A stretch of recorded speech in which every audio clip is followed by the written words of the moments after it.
era o rei Acais. E aí, Ezequias se tornou rei em Jerusalém. Esse rei, ele recebeu alguns dos maiores elogios registrados na palavra de Deus. Elogios que está registrado em 2 Reis, capítulo 18, versículo 3. Falando da história de Ezequias, ele diz assim: ele fez, no caso de Ezequias, o que era reto aos olhos do Senhor, assim como seu pai Davi. Irmãos, apenas 2 outros reis receberam esse elogio: o rei Asa, em 1 Reis, capítulo 15, versículo 11, que era bisneto desse rei Ezequias, e o outro foi o rei Josias, em 2 Reis 22:2. O rei Ezequias recebeu esse grande elogio por 2 motivos. Primeiro, porque ele foi um reformador religioso. Ele removeu ali de Israel os fortes ídolos que ficavam nos lugares altos, que eram frequentemente o foco de grande parte da idolatria de Israel. Você tem essa informação em 2 Crônicas, capítulo 29 ao capítulo 31. A segunda razão pela qual Ezequias recebeu esse elogio foi o fato de que esse rei Ezequias, ele confiou e se apoiou exclusivamente no Senhor, em Yahvé. Você vê isso em 2 Reis, capítulo anterior ao nosso, que eu acabei de ler, o capítulo 18, versículo 5. Olha o que diz lá: confiou no Senhor, Deus de Israel, de maneira que depois dele não houve seu semelhante entre todo o rei de Judá, nem entre os que foram antes dele.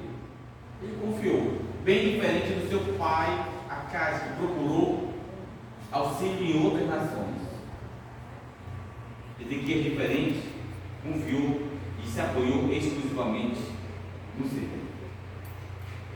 Nenhum outro rei da Judéia não demonstrou tanta confiança em Yahvé como Ezequias, mesmo em uma situação de crise como a que surgiu com o cerco da cidade de Jerusalém pelo assírio Senaqueribe, o rei da Síria. Irmãos, essa parece ser a razão pela qual Deus havia dado ao rei Ezequias tanto sucesso até aquele momento. Se você olhar no capítulo 18, aí de 2 Reis, versículo 7, olha o que diz: assim foi o Senhor com ele, para onde ele quer que saía, ele lograva êxito. Rebelou-se contra o rei da Síria e não o serviu. Irmão, diante desse fato, precisamos analisar o contexto da oração do rei Ezequias. Você precisa ir para o capítulo 18. Volte lá uma página. Veja lá o capítulo 18. Irmão, no ano 705 a.C., Ezequias aproveitou a ocasião da morte do rei assírio Sargão II, e ele aproveitou a morte desse rei para interromper o pagamento do tributo ao rei da Síria. Você vê isso aí no capítulo 18, versículo 7.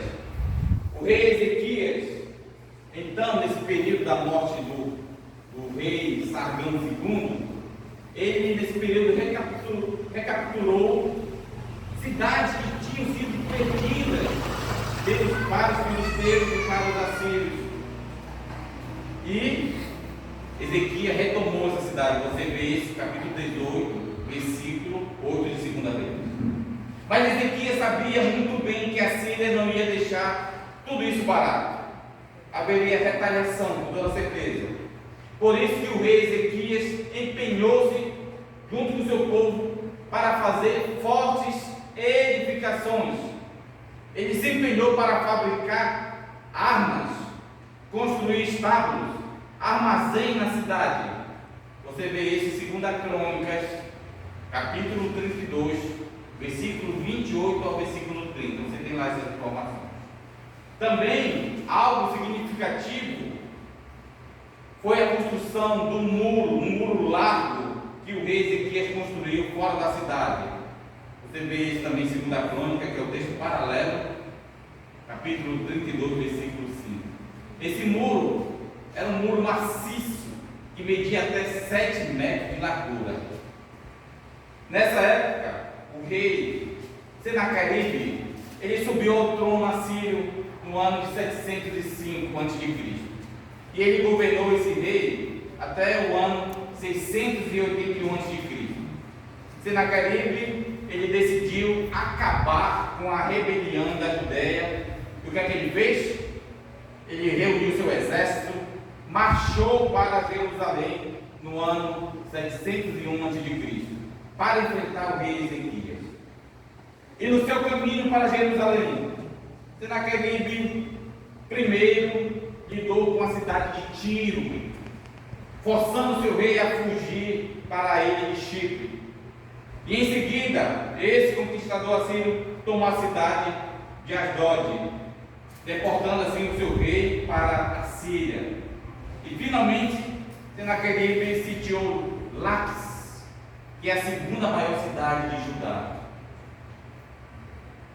Senaqueribe, irmãos, ele se vangloriava por conquistar 46 cidades e vilarejos. E agora ele tinha o rei Ezequias preso como um pássaro em uma gaiola.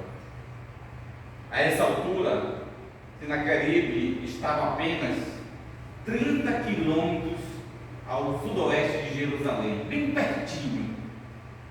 Ele se aproximou e atacou a cidade de Libna. Então ele já estava pronto para terminar o trabalho que havia começado, que era destruir Jerusalém. O exército assírio bem próximo, o rei Ezequias, ele ficou com medo. O texto vai nos dizer: Ezequias decidiu que era hora de se humilhar diante de Senaqueribe. Ele disse que ele havia errado ao se revoltar contra o imposto assírio. Portanto, o rei Ezequias ofereceu pagar a Senaqueribe tudo que o assírio exigisse dele. Você vê aí no capítulo 18 de 2 Reis, versículo 14. Sabe o que o rei assírio exigiu? Exigiu um resgate pesado do rei Ezequias. E o rei Ezequias, sabe o que ele fez? Deu a Senaqueribe toda a prata encontrada no templo de Deus. Também ele tirou o ouro das portas, dos batentes do templo, para entregar para Senaqueribe como exigência do pagamento de tributo. Você tem essa informação no capítulo 18, versículo 15 e versículo 16. Mas olha só, não para por aí. Não satisfeito em aceitar o tributo de prata e ouro, Senaqueribe decidiu capturar Jerusalém de qualquer maneira. A questão não era prata nem ouro, ele queria conquistar Jerusalém. Senaqueribe enviou, assim, 3 homens de seu gabinete real para exercer uma guerra psicológica sobre o rei Ezequias. Eles usaram todos os truques possíveis para fazer com que o rei Ezequias se rendesse, sem que precisasse de fato atacar a cidade. Você tem essa informação? Capítulo 18 de 2 Reis, versículo 19 ao versículo 35, os enviados do rei Senaqueribe. Ao ouvir as palavras dessas ameaças dos assírios, o que é que o rei Ezequias fez? Ele rasgou as suas vestes, vestiu-se de pano de saco e se dirigiu ao templo do Senhor. Já agora no capítulo 19, versículo 1, você tem essa informação no 2 Reis. Ao mesmo tempo em que ele se dirige para o templo com pano de saco, o rei Ezequias, envia uma delegação, e essa delegação também estava todo vestido de pano de saco. É um ato de humilhação. E ele enviou essa delegação para consultar o profeta Isaías. Você vê agora em 2 Reis 19, capítulo 19, versículo 12. E essa delegação chegou com o profeta Isaías e